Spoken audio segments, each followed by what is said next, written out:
प्यारे बच्चों, अलंकार पढ़ने से पहले हमें अलंकार का अर्थ जानना बहुत ज़रूरी है। अलंक का अर्थ होता है आभूषण। जिस तरह एक स्त्री अपनी सुंदरता को बढ़ाने के लिए आभूषणों का प्रयोग करती है, उसी प्रकार भाषा को सुंदर बनाने के लिए अलंकारों का प्रयोग किया जाता है।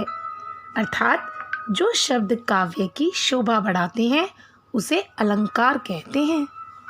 अलंकार के दो भेद होते हैं, एक शब्दालंकार और दूसरा अर्थालंकार।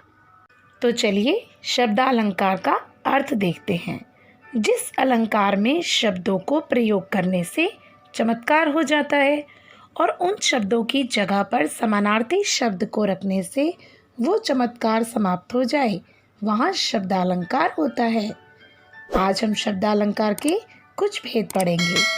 अनुप्रास अलंकार, यमक अलंकार और श्लेष अलंकार। अनुप्रास अलंकार। अनुप्रास शब्द दो शब्दों से मिलकर बना है, अनु जमा प्रास। यहाँ पर अनु का अर्थ है बार बार और प्रास का अर्थ होता है वर्ण। जब किसी वर्ण की बार बार आवृत्ति हो तब जो चमत्कार होता है उसे अनुप्रास अलंकार कहते हैं। इसका उदाहरण है, चारु चंद्र की चंचल किरणें खेल रही थी जलथल में। यहाँ पर च वर्ण की आवृत्ति 3 बार हुई है, इसलिए यहाँ अनुप्रास अलंकार है। यमक अलंकार। जिस प्रकार अनुप्रास अलंकार में किसी एक वर्ण की आवृत्ति होती है, उसी प्रकार यमक अलंकार में किसी काव्य का सौंदर्य बढ़ाने के लिए एक शब्द की बार बार आवृत्ति होती है और प्रयोग किए जाने वाले शब्द का अर्थ हर बार अलग होता है। यानी अगर एक ही शब्द 2 या 3 बार प्रयोग किया गया है और उसका अर्थ अलग अलग है तो वहाँ पर यमक अलंकार होता है। उदाहरण, काली घटा का घमंड घटा। ऊपर घटा शब्द का प्रयोग 2 बार हुआ है, जिसमें पहली बार घटा शब्द का प्रयोग बादलों के काले रंग की ओर संकेत कर रहा है और दूसरी बार घटा शब्द बादलों के कम होने का वर्णन कर रहा है। यहाँ पर घटा शब्द 2 बार प्रयोग किया गया है और उसके भिन्न भिन्न अर्थ होने के कारण यहाँ पर यमक अलंकार है। श्लेष अलंकार। जहाँ पर कोई एक शब्द एक ही बार आए पर उसके अर्थ अलग अलग निकलें, वहाँ पर श्लेष अलंकार होता है। श्लेष शब्द का अर्थ होता है चिपका या मिला हुआ। जब एक ही शब्द से हमें अनेक अर्थ मिलते हों तो वहाँ श्लेष अलंकार होता है। अर्थात किसी शब्द का प्रयोग एक ही बार किया जाए लेकिन उससे अर्थ कई निकलते हों तो वह श्लेष अलंकार कहलाता है। इसका उदाहरण, रहीमन पानी राखिए बिन पानी सब सून, पानी गए न उबरे मोती मानस चून। यह दोहा रहीम जी का है, जिसमें रहीम जी ने पानी को 3 अर्थों में प्रयोग किया है। पानी का पहला अर्थ आदमी या मनुष्य के संदर्भ में है, जिसका मतलब है विनम्रता, क्योंकि मनुष्य में हमेशा विनम्रता होनी चाहिए। पानी का दूसरा अर्थ चमक या तेज से है, जिसके बिना मोतियों का कोई भी मूल्य नहीं होता। यानी रहीमदास जी ने पानी का जो दूसरा अर्थ है वो मोती के संदर्भ में प्रयोग किया है। पानी का तीसरा अर्थ जल के संदर्भ में लिया गया है। जैसे आटे या चूने को गूंदने या जोड़ने के लिए जल का प्रयोग किया जाता है। बिना जल के आटे का अस्तित्व नर्म नहीं हो सकता। इसी प्रकार मोती का मूल्य उसकी चमक के बिना नहीं हो सकता और मनुष्य को भी अपने व्यवहार को हमेशा पानी की भांति विनम्र रखना चाहिए। यहाँ पर पानी शब्द का प्रयोग 3 बार किया गया है और उन तीनों का ही अर्थ भिन्न भिन्न है, इसलिए यहाँ पर श्लेष अलंकार है। तो चलिए अब अलंकार के दूसरे भेद अर्थालंकार का अर्थ देखते हैं। जहाँ पर अर्थ के माध्यम से काव्य में चमत्कार उत्पन्न हो वहाँ अर्थालंकार होता है। इसके भी कुछ भेद हम पढ़ेंगे। उपमा, रूपक, उत्प्रेक्षा, अतिशयोक्ति, मानवीकरण, संदेह, भ्रांतिमान, विभावना और असंगति अलंकार। उपमा अलंकार जब किन्हीं दो वस्तुओं के गुण, आकृति, स्वभाव आदि में समानता दिखाई जाए या दो भिन्न वस्तुओं की तुलना की जाए तब वहाँ उपमा अलंकार होता है। इसके 4 अंग होते हैं: उपमेय, उपमान, साधारण धर्म और वाचक शब्द। उपमेय का अर्थ होता है जिस वस्तु या व्यक्ति के बारे में बात की जा रही हो, यानी जो वर्णन का विषय है। उपमान का अर्थ होता है जिस प्रसिद्ध वस्तु से तुलना की जा रही हो, वह उपमान कहलाता है। साधारण धर्म उपमेय और उपमान दोनों में जो समानता का धर्म होता है, यानी जो समानता का गुण होता है, वह साधारण धर्म कहलाता है। वाचक शब्द वह शब्द होता है जिसके द्वारा उपमान और उपमेय में समानता दिखाई जाती है। उदाहरण: सागर सा गंभीर हृदय हो, गिरी सा ऊंचा हो जिसका मन। यहाँ पर इस उदाहरण में हृदय एवं मन उपमेय है, सागर एवं गिरी उपमान है, गंभीर एवं ऊंचा साधारण धर्म है और सा वाचक शब्द है। रूपक साहित्य में एक प्रकार का अर्थालंकार है। इसमें अर्थ करने पर रूपी शब्द का प्रयोग होता है। जहाँ रूप और गुण की अत्यधिक समानता के कारण उपमेय में उपमान का आरोप कर अभेद स्थापित किया जाए। सरल शब्दों में कहा जाए तो जहाँ पर उपमेय में उपमान का अभेद आरोप किया जाता है, वहाँ पर रूपक अलंकार होता है। इसमें साधारण धर्म और वाचक शब्द नहीं होते। उपमेय और उपमान के मध्य ज़्यादातर योजक चिन्ह का प्रयोग किया जाता है। इसका उदाहरण है: सिर झुका तूने नियति का, मान ली यह बात, स्वयं ही मुरझा गया तेरा हृदय जलजात।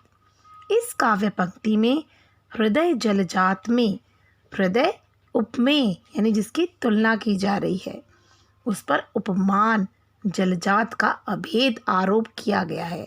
जलजात यानी कमल, इसलिए यहाँ पर रूपक अलंकार है। उत्प्रेक्षा अलंकार जब समानता होने के कारण उपमेय में उपमान के होने की कल्पना की जाए या संभावना हो, तब वहाँ उत्प्रेक्षा अलंकार होता है। यदि पंक्ति में मनु, जनु, जनहु, जानो, ज्यों आदि शब्द आते हैं तो वहाँ पर भी उत्प्रेक्षा अलंकार होता है। इसका उदाहरण है: ले चला साथ में तुझे कनक, ज्यों भिक्षुक लेकर स्वर्ण। ऊपर दिए गए उदाहरण में जैसा कि आप देख सकते हैं, कनक का अर्थ है धतूरा। कवि कहता है कि वह धतूरे को ऐसे लेकर चला मानो कोई भिक्षु सोना लेकर जा रहा हो। और इस काव्यांश में ज्यों शब्द का भी प्रयोग हुआ है। कनक उपमेय में स्वर्ण उपमान के होने की कल्पना की जा रही है, इसलिए यहाँ उत्प्रेक्षा अलंकार है। जब किसी वस्तु, व्यक्ति आदि का वर्णन बहुत बढ़ा चढ़ाकर किया जाए तब वहाँ अतिशयोक्ति अलंकार होता है। इस अलंकार में नामुमकिन तथ्य बोले जाते हैं, यानी जो संभव ही ना हो ऐसे तथ्य बोले जाते हैं। इसका उदाहरण है: आगे नदियाँ पड़ी अपार, घोड़ा कैसे उतरे पार, राणा ने सोचा इस बार, तब तक चेतक था उस पार। ऊपर दी गई पंक्तियों में बताया गया है कि महाराणा प्रताप के सोचने की क्रिया खत्म होने से पहले ही चेतक ने नदियाँ पार कर दी। यह महाराणा प्रताप के घोड़े चेतक की अतिशयोक्ति है एवं इस तथ्य को लोक सीमा से बहुत बढ़ा चढ़ा कर वर्णन किया गया है, इसलिए यहाँ अतिशयोक्ति अलंकार है। मानवीकरण अलंकार जब किसी कविता, दोहे या गद्य में प्रकृति को मनुष्य की तरह व्यवहार करते हुए दिखाया जाए तो उसे मानवीकरण अलंकार कहते हैं। इससे गद्य व पद्य दोनों की ही सुंदरता कई गुना बढ़ जाती है।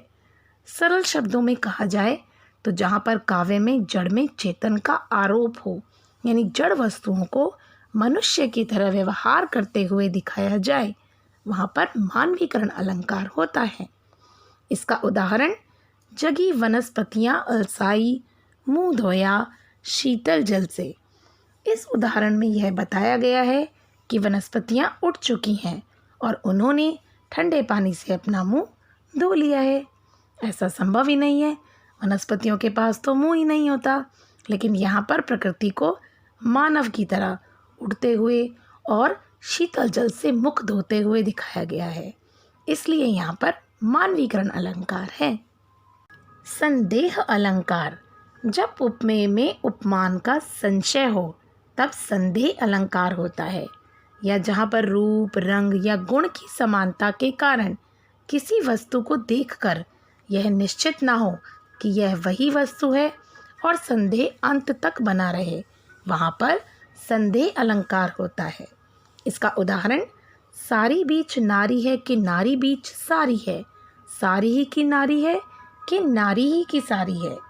यहाँ पर साड़ी के बीच नारी है या नारी के बीच साड़ी है, इसका निश्चय ना हो पाने के कारण यहाँ पर संदेह अलंकार है। यहाँ पर साड़ी के बीच नारी है या नारी के बीच साड़ी है, इसका निश्चय ना हो पाने के कारण यहाँ संदेह अलंकार है। भ्रांतिमान अलंकार, जब एक जैसे दिखाई देने के कारण एक वस्तु को दूसरी वस्तु मान लिया जाता है या समानता के कारण किसी दूसरी वस्तु का भ्रम होता है, तब इसे भ्रांतिमान अलंकार कहते हैं। इसका उदाहरण है बिल विचार कर नाग शुंड में, घुसने लगा विषैला सांप, काली ईख समझ विषधर को, उठा लिया तब गजने आप। यानी सांप को हाथी की सूंड में बिल का और हाथी को सांप में काले गन्ने का भ्रम दिखाया गया है, इसलिए यहाँ पर भ्रांतिमान अलंकार है। यहाँ पर सांप को हाथी की सूंड में भ्रम हो गया कि वह बिल है और हाथी को काले सांप को देखकर ऐसा लगा कि वह काला गन्ना है, तो भ्रम के कारण यहाँ पर भ्रांतिमान अलंकार है। विभावना अलंकार, जहाँ कारण के न होते हुए भी कार्य का होना पाया जाता है, वहाँ विभावना अलंकार होता है। इसका उदाहरण बिनु पग चले सुने बिनु काना, कर बिनु कर्म करे विधि नाना, आनन रहित सकल रस भोगी, बिनु बानी बकता बड़ जोगी। इसका अर्थ है कि कारण ना होते हुए भी कार्य का होना बताया जा रहा है। बिना पैर के चलना, बिना कान के सुनना और बिना हाथ के अनेक प्रकार के कर्म करना, बिना मुख के सभी रसों का भोग करना और बिना वाणी के वक्ता होना। यहाँ पर कारण ना होते हुए भी कार्य का होना पाया गया है, इसलिए यहाँ पर विभावना अलंकार है। असंगति अलंकार, जहाँ हेतु के बिना यानी अभाव में कार्य की उत्पत्ति का वर्णन हो, वहाँ विभावना अलंकार होता है। अगर सीधे शब्दों में कहें तो जहाँ कारण ना होने पर भी कार्य के होने का वर्णन हो, वहाँ विभावना अलंकार होता है। इसका उदाहरण हृदय घाव मेरे पीर रघुवीरे, घाव तो लक्ष्मण के हृदय में है पर पीड़ा राम को है, इसलिए यहाँ पर असंगति अलंकार है। यहाँ पर श्री राम के हृदय में घाव न होने पर भी पीड़ा दिखाई गई है, इसलिए यहाँ पर असंगति अलंकार है।